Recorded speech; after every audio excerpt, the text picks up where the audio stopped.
आज हम अरावली पर्वतमाला विवाद पर बात करने जा रहे हैं। आप इसको अरावली पर्वतमाला संकट भी कह सकते हो। आप जानते हो कि सोशल मीडिया पर बड़े जोर शोर के साथ हैशटैग सेव अरावली ट्रेंड कर रहा है। अरावली को बचाओ, ये ट्रेंड कर रहा है। आप जानते हो ये पर्यावरण संरक्षण से संबंधित मामला है। ये विवाद क्या है? आप जानते हो कि अरावली पर्वतमाला खनन के लिए विख्यात है, माइनिंग के लिए। और इसमें माइनिंग के लिए जो नियम है वो अलग अलग राज्यों के लिए अलग अलग है। इस कारण से विभिन्न प्रकार की कंपनियां जो यहां काम करती है उनको भी काफी परेशानी का सामना करना पड़ता है। तो सुप्रीम कोर्ट ने इससे निपटने के लिए एक ही नियम लागू करने का निर्णय लिया। अब ये जो निर्णय सुप्रीम कोर्ट ने लिया है, एक समिति के माध्यम से लिया है और अरावली की एक नई परिभाषा दी या अरावली के लिए एक नए नियम दिए जो सभी राज्यों पर लागू हो, इसको लेकर विवाद है। अब इस विवाद की पूरी जानकारी मैं आपको देता हूं और आप मुझे कमेंट बॉक्स में जरूर बताएं कि आपके क्या विचार है इस संदर्भ में, ताकि हम आगे इस पर बात कर सकें। इसे जानने के लिए सबसे पहले हमें अरावली पर्वतमाला को जानना पड़ेगा। आइए, क्या कहती है अरावली पर्वतमाला? अरावली पर्वतमाला में यदि मैं आपसे कहूं कि इसकी उत्पत्ति को लेकर बात करूं तो अरब सागर को इसके पिता के रूप में जाना जाता है। दुनिया की सबसे प्राचीन वलित पर्वतमाला है। ऐसा कहा जाता है कि ये 200 करोड़ वर्ष पुरानी है।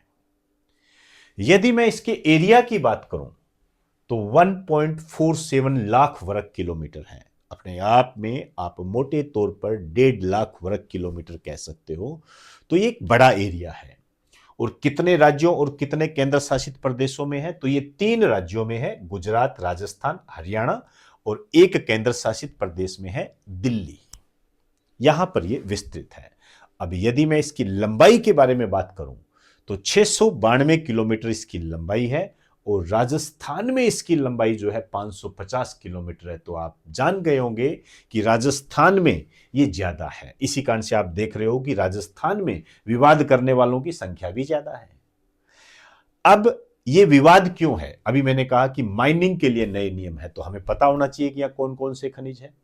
तो यहां पर कॉपर मिलता है, जिंक मिलता है, ग्रेनाइट मिलता है, लेड मिलता है। ये बहुमूल्य जो खनिज है हमारी इकोनॉमी के लिए बहुत महत्वपूर्ण है। लेकिन अकेले माइनिंग को ही आधार बनाकर हम जीडीपी को नहीं बढ़ा सकते। तो फिर हम पर्यावरण को संरक्षित कैसे करेंगे? इस कारण से इसके लिए नियमावली बनानी बहुत जरूरी होती है, जो सुप्रीम कोर्ट ने प्रयास किया। अब जो मैं आपसे बात करने जा रहा हूं वो ये है कि विवाद क्या है। अभी मैंने आपको बताया कि प्रत्येक राज्य में अरावली के खनन के लिए अलग अलग नियम है। कंपनी को परेशानी का सामना करना पड़ता है क्योंकि नियम अलग अलग है, कोई ठोस नियम नहीं है।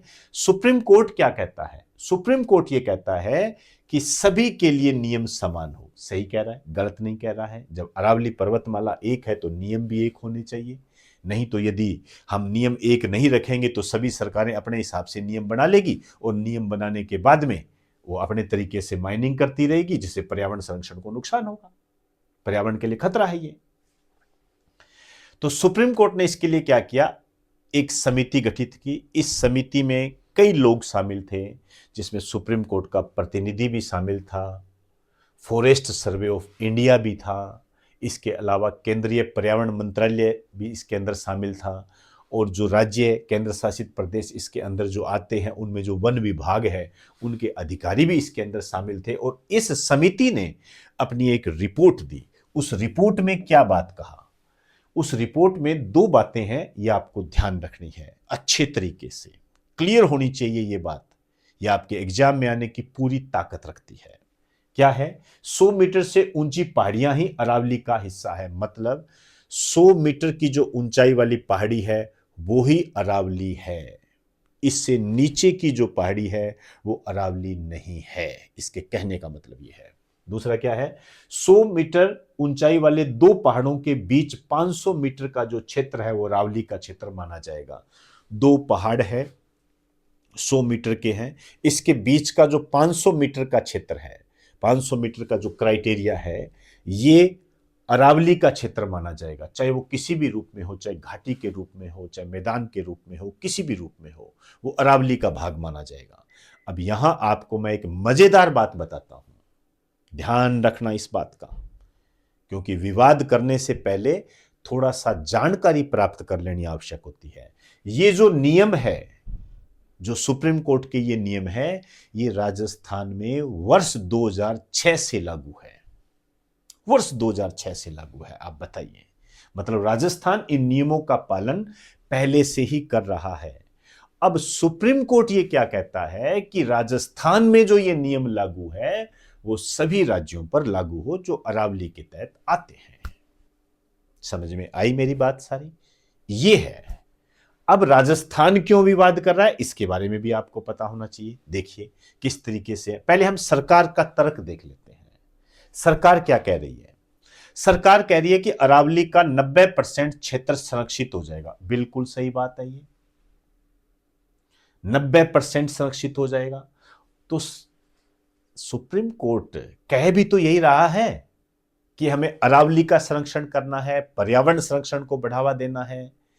तो सुप्रीम कोर्ट की जो ये सिफारिशें हैं, जो ये रिपोर्ट है, वो इसीलिए लाई गई है ताकि अरावली पर्वतमाला का संरक्षण हो। ये राजस्थान में 2006 से लागू, ये मैंने आपको बता दिया। अब वो कह रहे हैं कि माइनिंग कितने पर हो सकती है, ये परसेंटेज आपको ध्यान रखना है, 0.19% पर ही माइनिंग हो सकती है। यदि इसको क्षेत्रफल में बांटोगे तो 278 वर्ग किलोमीटर क्षेत्र में ही माइनिंग हो सकती है। तो जिस तरीके से ये नियम सुप्रीम कोर्ट ने बताए हैं वो नियम पर्यावरण संरक्षण के अनुकूल है, क्योंकि हम 90% अरावली का संरक्षण कर रहे हैं और जीडीपी के लिए, अन्य संसाधनों को आगे बढ़ाने के लिए, देश के विकास के लिए जो हमें खनिज चाहिए वो इतने पर्याप्त है। हमें इससे ज्यादा माइनिंग नहीं करनी है, नहीं तो हम पर्यावरण संरक्षण को नुकसान पहुंचाएंगे। तो ये नियमावली तो देखिए सही है, राजस्थान में लागू भी है 2006 से। लेकिन अब राजस्थान में भी तो विवाद हो रहा है। सेवरावली फिर लिखा क्यों गया, किस कारण से लिखा गया, उसका भी अपना एक लॉजिक है, राजनीतिकरण भी इसको कह सकते हो। लेकिन यहां एक तर्क है मेरे पास। तर्क क्या है, आइए बात करते हैं। राजस्थान में विरोध का कारण क्या है? राजस्थान में विरोध का कारण यह है कि राजस्थान में अरावली पर्वतमाला में जो अधिकतम पहाड़ियों की ऊंचाई है वो 100 मीटर से कम है। समझे मेरी बात को? राजस्थान में जो अरावली पर्वतमाला में जो पहाड़ियां हैं उनकी ऊंचाई 100 मीटर से कम है। और ये जो 100 मीटर से कम पहाड़ियां हैं, ये परसेंटेज में यदि आप देखोगे तो 91%, लगभग 90%। तभी आपको ये कहा जा रहा है कि राजस्थान में अरावली पर्वतमाला 90% खत्म हो जाएगी, इसीलिए कहा जा रहा है। समझ में आई बात? क्योंकि राजस्थान जो स्टेट है उसमें जो पहाड़ियां हैं उनकी ऊंचाई जो है 100 मीटर से कम है। इस प्रकार की पहाड़ियां लगभग 90% है। मैंने एक्यूरेट यहां पर 91 बता दिया है। समझ में आई मेरी बात सारी? तो अब आप अपने विचार मुझे जरूर भेजें ताकि उसके माध्यम से हम आगे की बात कर सकें। यहां मैं कुछ बातें आपको समझाने की दृष्टि से आज के न्यूज़पेपर लेकर और बता देता हूं। पहाड़ी दर पहाड़ी बदल रहा भूगोल, समझे अरावली की नई परिभाषा का असर। बिल्कुल सही है। ये राजस्थान के संबंध में यदि आप देखोगे तो ये क्या कह रहे हैं, ये कह रहे हैं जैसे ये पहाड़ी है 150 मीटर, ये पहाड़ी जो आप देख रहे हो ये 150 मीटर है। तो इस पहाड़ी के संबंध में क्या कहा गया, यह सरकार के 100 मीटर वाले नियम में पास हो जाएगी और इसे अरावली माना जाएगा। मतलब 150 मीटर ऊंचाई है तो अरावली इसे माना जाएगा। आगे देखिए, यह है 80 मीटर, ये 80 मीटर है, ठीक है ना। भले ही यह एक पहाड़ी है लेकिन चूंकि यह अपनी बगल वाली जमीन से 100 मीटर ऊंची नहीं है, इसे अरावली नहीं माना जाएगा, ये अरावली नहीं मानी जाएगी। अब आप देख लीजिए, यह है 60 मीटर के बारे में बता रहे हैं, ये 60 मीटर, तो यह भी अरावली की लिस्ट से बाहर हो जाएगी। 90 मीटर है, 100 मीटर से कम होने के कारण यह अयोग्य हो जाएगी, जबकि एक स्पष्ट पहाड़ी है। आप देखिए पहाड़ी स्पष्ट है लेकिन इसको काट दिया जाएगा माइनिंग के लिए। इसीलिए कह रहे हैं कि राजस्थान में अरावली पर्वतमाला संकट में है। तो जो बातें हैं वो मैंने आपके सामने रखी। नियम सही है सरकार का। जो आप बात कर रहे हो, जैसे कि मैंने कहा कि सुप्रीम कोर्ट जो नियम बनाया है, सुप्रीम कोर्ट ने जो नियम बनाया है वो सही है। राजस्थान सरकार ने इसको लागू भी कर दिया है, लेकिन राजस्थान के लिए घातक सिद्ध होगा। क्यों घातक सिद्ध होगा राजस्थान के लिए? राजस्थान के लिए घातक इसलिए साबित होगा क्योंकि राजस्थान में 91% जो अरावली की जो पहाड़ियां हैं उनकी ऊंचाई 100 मीटर से कम है। इस कारण से राजस्थान में अरावली पर्वतमाला नष्ट हो जाएगी, अरावली पर्वतमाला संकट में आ जाएगी। तो ये कुछ मैंने बातें आपको बताई है। आप मुझे कमेंट जरूर बताएं, मुझे जरूर बताएं इसके अंदर आपकी क्या राय है। जो भी पक्ष विपक्ष जो भी हो उसके बारे में आप मुझे बताएं।